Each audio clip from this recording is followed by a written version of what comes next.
సామర్లకోట ప్రభుత్వ ఆసుపత్రిలో ఆసుపత్రి సిబ్బందికి పరీక్షలు చేయించుకోవడానికి వచ్చినటువంటి రోగులకు వాగ్వివాదం చోటు చేసుకుంది. ఈ సందర్భంగా ఆసుపత్రికి వచ్చిన రోగులు వైసీపీ సీనియర్ కౌన్సిలర్ నేతల హరి మీడియాతో మాట్లాడారు. రోగులు చాలా ఇబ్బంది పడుతున్నారు. ఫోన్ లేని రోగులు ఉంటారు, వాళ్ళకి వైద్యం చేస్తలేదు. ఫోన్లో ఓటీపీ రాకపోతే, ఆధార్ కార్డులో ఫోన్ లింక్ లేకపోతే వైద్యం అనే ఆపేస్తున్నారు.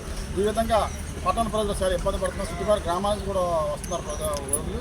వైద్యం లేట్ అయిపోతుంది. దీనివల్ల చాలా ముసలి వాళ్ళు, వృద్ధులు ఇంటి వాళ్ళు, వికలాంగులు అందరూ చాలా ఇబ్బంది పడుతున్నారు. దీనివల్ల ఈ ప్రాసెస్ని మార్చాలని మేము కలెక్టర్ గారి దృష్టికి, ప్రభుత్వం దృష్టికి తీసుకెళ్ళాలని కూడా కోరుకుంటున్నాం.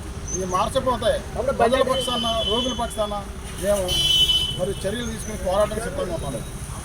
వైఎస్ఆర్ కాంగ్రెస్ పార్టీ పేదల ఆసుపత్రిని అందులో మరి ఆన్లైన్ అని చెప్పి రోగుల్ని చాలా ఇబ్బంది పెడుతున్నారు.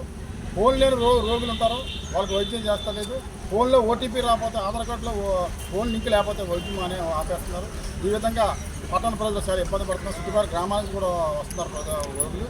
వైద్యం లేట్ అయిపోతుంది. దీనివల్ల చాలా ముసలి వాళ్ళ, వృద్ధులు ఇంటి వాళ్ళు, వికలాంగులు అందరూ చాలా ఇబ్బంది పడుతున్నారు. దీనివల్ల ఈ ప్రాసెస్ని మార్చాలని మేము కలెక్టర్ గారి దృష్టికి, ప్రభుత్వం దృష్టికి తీసుకెళ్ళాలని కూడా కోరుకుంటున్నాం.